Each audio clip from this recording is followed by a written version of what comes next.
View and P for Point. Ladies and gentlemen, welcome to the program Viewpoint, where we get your ideas on certain topics concerning trending issues in the world. We go right away to introduce our guest with us in the studio here. We have Mr. Kum Jerome, who is a teacher, and of course he will be giving us his perspective as far as the coronavirus pandemic is affecting the educational milieu in Cameroon. Good evening to you, Mr. Kum. Good evening, madam. It's a pleasure to be on your platform today. Thank you very much. All right, and Mange Venashus is your home, so you're welcome. Thank you, Vanessa, and good evening to our viewers at home. Good evening to you all once more. We will be right back energy free for the first segment of the show.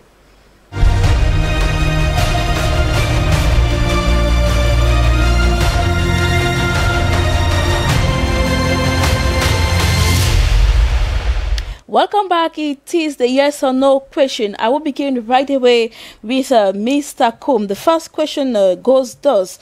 The recent racist tendency in China is an eye-opener for the world. Yes or no? Yes, of course. Yes, it is an eye-opener. Mange Venashus, is it an eye-opener to the world? Yes, it is, Vanessa. It is. All right, the second question. Is coronavirus being treated in Africa, particularly in Cameroon? Mange Venashus. Yes, Vanessa. Yes, it is being treated. And to Mr. Kum. Yes, Vanessa. All right, yes. We will take a third question. Lockdown is a blessing to teachers and to the education community. Mr. Kum. Yes or no? Yes. Yes, it is a blessing to the education community. Mange Venashus, are you of the same fact? No, Vanessa, it isn't. No, it is not a blessing. All right, let us take the fourth question. Are African countries prepared to tackle this COVID-19 pandemic? Jerome? Yes, Vanessa. Yes, they are prepared. Mange Venashus? No. No, they are not prepared. I'm taking the answers. And the last question for today, that is the fifth question, is the reconstruction project of the Northwest and the Southwest regions practicable? I'll begin with you, Mange Venashus. No, Vanessa. It's not practicable, no. Yes. And to Mr. Jerome? I'm of the same point of view, no. No, it is not practicable. That was it. They've given their response. Let us come back for the second segment, the debate.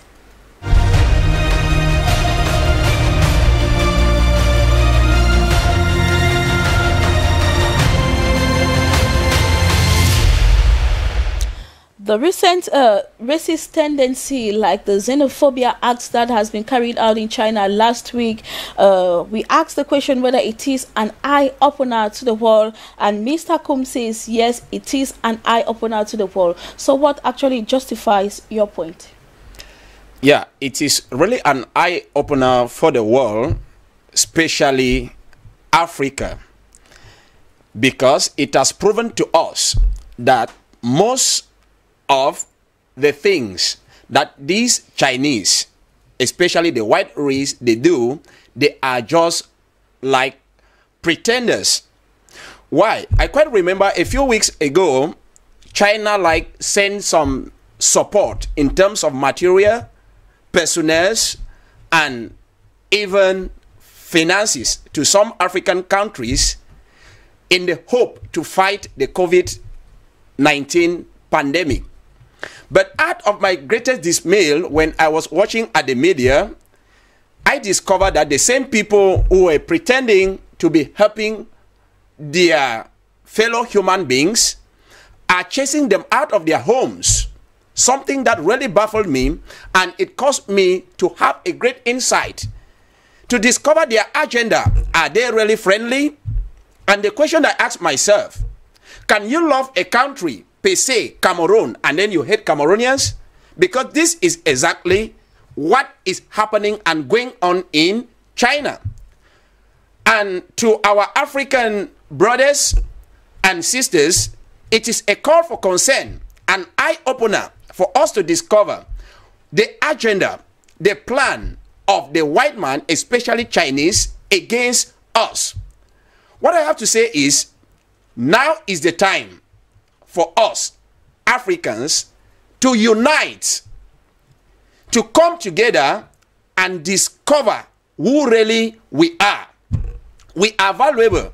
These people, Chinese, they are just pretending.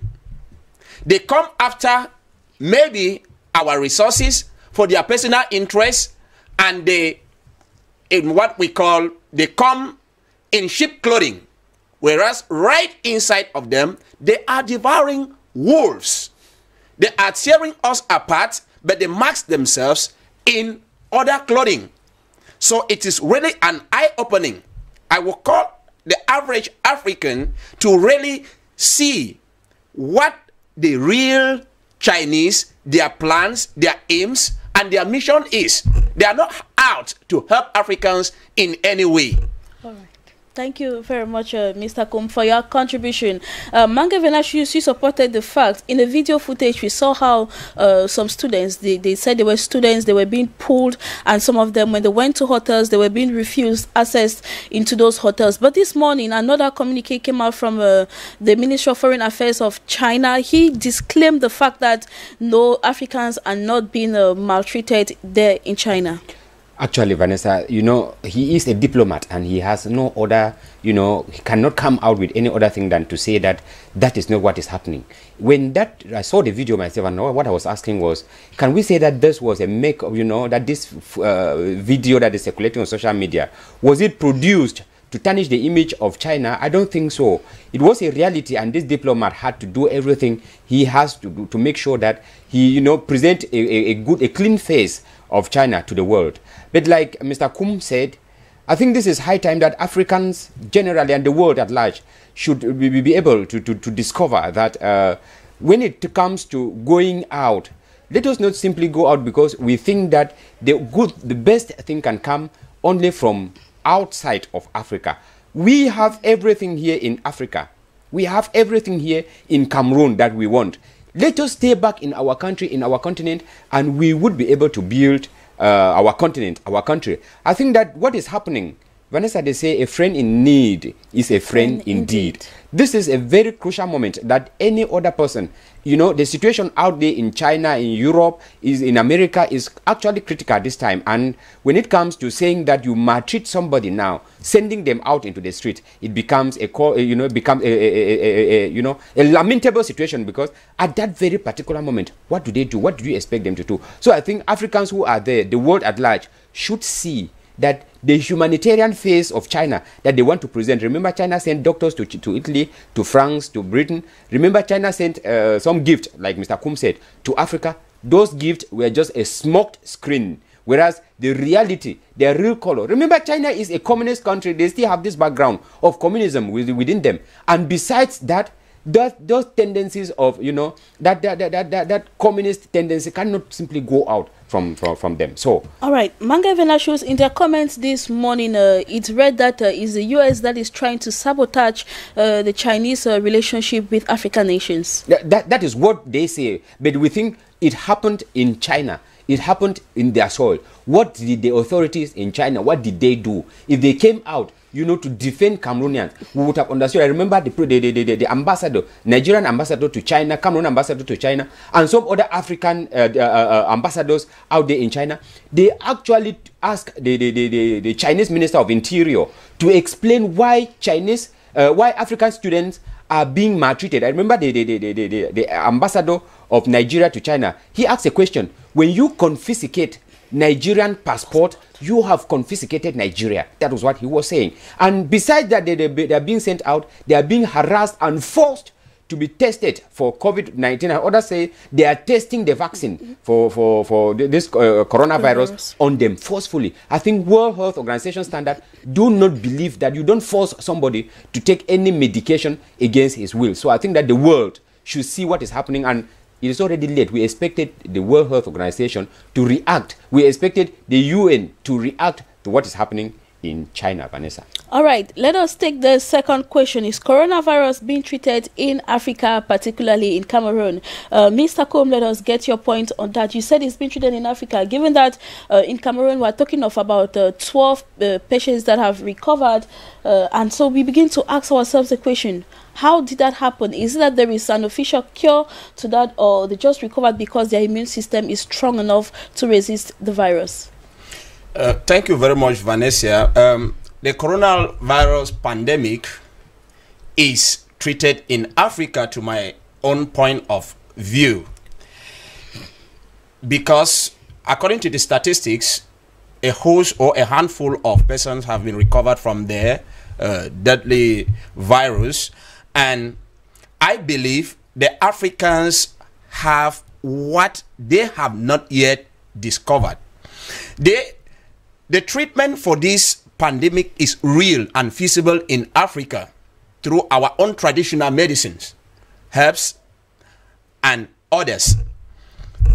But because the treatment maybe is coming from Africa, and Africa has been relegated to the background by many, and even some Africa themselves, who do not know who they are and the place they occupied in this very beautiful universe, it's time for us to come and understand that with our traditional herbs, we are able to treat and kick out the coronavirus pandemic. Because if I may, continue to see, coronavirus, according to me, is not more deadly than hepatitis B, than malaria, because the chloroquine that the French, they brought up, is a treatment for malaria, and they say it can go a long way to treat the coronavirus. For me to add again, what actually kills at moment is the fear and the panic that has been generated by the people who fabricated this virus. Because the viruses do not exist in nature. They are being made by scientists in their various laboratories for their own various research. So it is treated, and one of the main cure and treatment to this virus is to get out of the realm of fear and have faith and carry on the preventive and sanitary measures, and by that we kick out coronavirus as if it didn't exist. All right, Mange Venashus, you supported the fact that yes, it is being treated in Africa and in Cameroon. I like the way Mr. Kum came, he spoke of fear, and I was looking at it from this point of stigmatization. We have given this virus a kind of weight that it does not even have. Like he said, remember when Ebola started? Ebola was even more deadly than what we have, because Ebola was kind of airborne disease, but this one, we can resist it. The problem in Africa is we still suffer from this inferiority complex, to think that what is good comes from the white man. Whereas I will tell you that white men are struggling to see if they were to be here in Africa. I'm telling you, we would not have been here, because Africa is blessed with the natural soil, with the natural herbs that they don't have. I take example of chloroquine that he's saying. It grows here in Cameroon just at random. And if you look at like France is coming back to it. US, they are coming back to the use of this chloroquine, added just to a few things, to come up. The Cameroon government approved the production, the mass production of chloroquine recently. So there are every indication that coronavirus is treated here in Cameroon. I take, for example, as of yesterday morning, we were talking of 98 cases of recoveries, complete recoveries in Cameroon, included the governor of the littoral region. If they have been treated, what did they treat them with? If we are able to say they have discharged them, because I remember the Minister of Public Health said they have discharged some of them who were also at the Olembe Stadium in Yaoundé. They are discharging them, it means they are already fine. So there are every hope that coronavirus can be handled. We just need to give a positive, look to this virus. When HIV started, it was, when they just simply tell you that they are testing you for HIV, you were half dead, because you are just expecting that if the results should come that I have, you are likely dead. But experience, that people have adapted to it in such a way that we can even live with the HIV/AIDS. The virus HIV/AIDS has not changed from what it was. It is still the same virus. It is our approach. Coronavirus is a new virus that has just come, a new phenomenon that has just come, and we need to adapt to it like we adapted to, to HIV, to Ebola, to hypertension. All these, if we can do it, then we would conclude that coronavirus is treatable in Africa, particularly in Cameroon, because of the cases that we have. Question number 3. It's Manga Venashus. I'll begin with you because you've also been in this domain and you know the challenges that the education community is going through in Cameroon. We asked the question whether lockdown is a blessing to teachers and to the education community. You said drastically that no, it is not a blessing. I don't look at this lockdown as a blessing to teachers and to the education community, precisely in our country. We know that the majority, I'm sorry we have a teacher with us here, but this is a fact, this is a reality, we face it. A majority of teachers that we have in our country today are more of, they practice the profession more as a profession than a vocation. That is, we look for a way to survive. A majority of those who are in the field are in the private sector. Now, in this private sector, we know what happened. You are not paid if you are not working. The teacher will confirm this. During holidays, the 2 weeks holidays that we have, very few teachers are paid for those who are on a 12-month salary. The long holidays, for those who are on a 12-month salary, those are people who are paid. Most of the teachers are paid for just for 9 months. That's the 9 months that make up the academic year. Now we are at home. Vanessa, there has been news since last week that teachers are complaining that March salaries have not been paid. That is why the Minister of Secondary Education came out insisting on lay private proprietors to pay the salaries for the month of March. This is April. We are already getting halfway to April. And if we are halfway to April, it means they may likely not also teach in April, which means salaries would not be there. Most of these teachers, they live from catch-up classes. With coronavirus, you don't move into homes again to do remedial classes at home. Part of your income is slashed. With coronavirus, you don't carry out with the lockdown, you don't carry out some of the activities that you used to carry. There have been seminars here and there. They don't exist again. From a professional point of view, when you teach is another form of learning. You have to read when you are preparing for your lessons. Now that they are just idling away at home, I doubt how many of them do take a book to read out of pleasure, to prepare. What are they preparing for? Because they just idle away at home. So I think it is not a blessing. If we are not careful, many may even fall out of the profession because they must look for something to survive, especially for those who are living in centers like Douala and Yaoundé, where I hope landlords will understand that they are not working at this period. So to ask you, yeah. All right, Mr. Coombe, you rather saw it as a blessing to teachers and the education community. So what actually justifies your point of view? Yes, Vanessa, it is a blessing because it's good to look at everything from the positive point of view, because the lockdown is not just for fancy. It is in order to resolve or to salvage a situation. And if we really believe that this lockdown is going to go a long way to kick out the deadly pandemic called COVID-19, it is a blessing. Number one, is going to, make the teacher be able to carry out more research.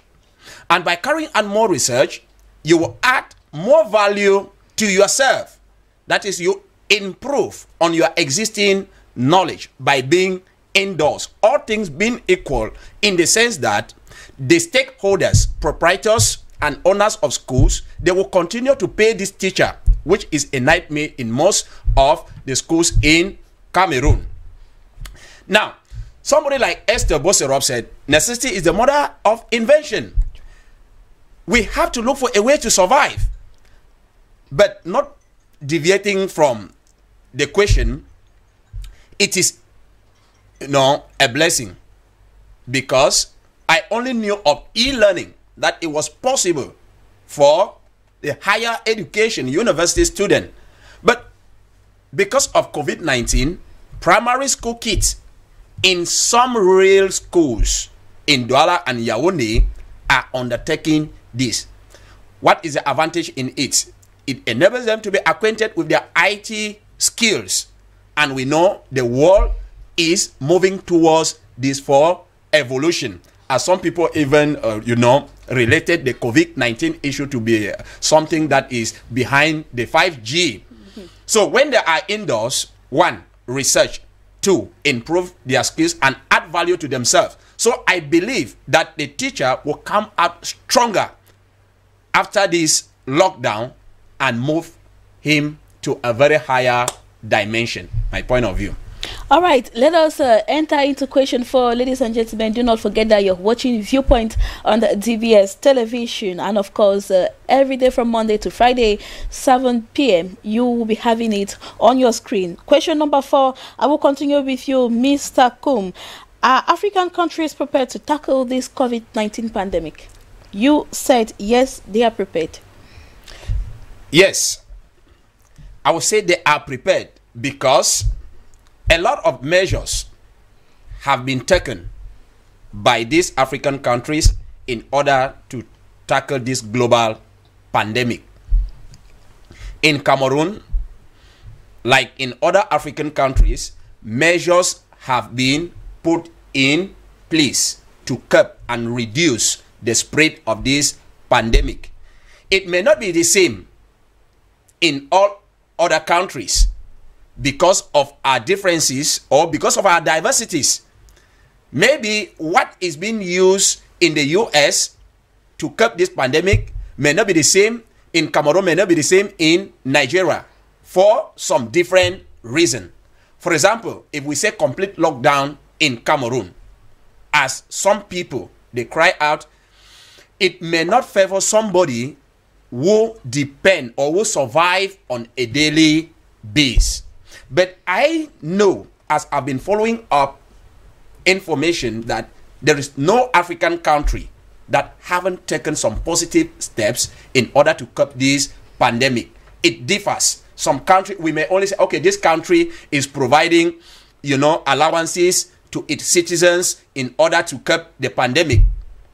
This one is doing this one is doing this. But all I know is that there is a general improvement as far as measures are concerned to handle this particular pandemic. Some other countries like may be delaying or maybe taking slow measures, but all in all, measures are being taken to cope it, and we salute them, because pandemic has no favoritism. It has no limit that you are a president, you are a priest, you are a bishop, or you are whatever. It attacks everybody. Okay. So everybody is afraid and not ready to die. So measures are taken. Mangavenashus, you are rather opposite to what Mr. Kum has said. You do not accept the fact that Africa was prepared to tackle this coronavirus pandemic. Yes, actually, I share a different opinion here. When I look at African countries, we are facing a crisis that has no time frame. We are facing a crisis that we don't know for how long we are going to live in this situation. When you listen to most African countries, we are renewing the lockdown periods that we are given. Most of them went in for 2 weeks, for 3 weeks. Like Nigeria, yesterday, the president of Nigeria extended the lockdown in some 3 regions again, some 3 states again. So what is happening here is most African countries, believed that this virus is just something that will happen, or that the lockdown or will just be within 2 weeks or 3 weeks. But the reality is happening that we are going to live beyond that. If you look at most of these African countries, their budgets were drawn prior to this crisis. But now, most of them are trying to revise their budgets because they cannot handle them. Vanessa, take for example, the Hubei province in China. They were locked down for 76 days. That is approximately 2 months. If they should lock Cameroon for 2 months, how are we going to live? We have realized that just within the first 3 weeks or 3 weeks that we have been locked down, people are becoming restless because they cannot cope, they cannot survive.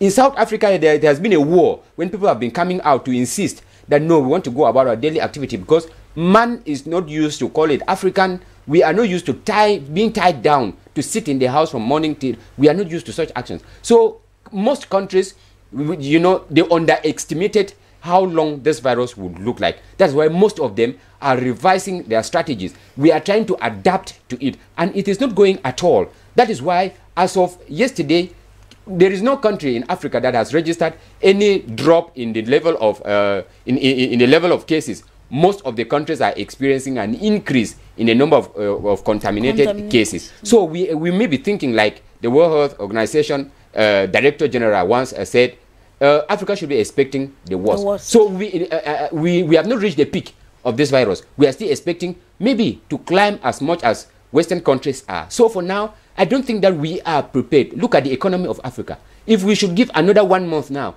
how many African economies would survive? And that is why the world thinks that Africa will experience one of its worst recession after this crisis, because we have been confronted, we have been surprised by a virus that we don't yet know how to handle it. All right, one last small word from you, Mr. Combs, Jerome, before we quit, because we're almost running out of time. Thank you very much. One last word I can say as far as this pandemic is concerned is that we should have faith. We should step out of the arena of fear and have faith, believe, respect the sanitary and hygiene conditions or rules that have been put in place by the Minister of Public Health, and most especially stand in faith, believe, and we shall overcome the COVID-19 pandemic. Thank you very much. All right, he has said it all, ladies and gentlemen. It has been a pleasure having you for today's edition. Don't go away. Keep watching TBS television, and we will be right back again tomorrow for another beautiful edition. Until we meet, do have a blessed day.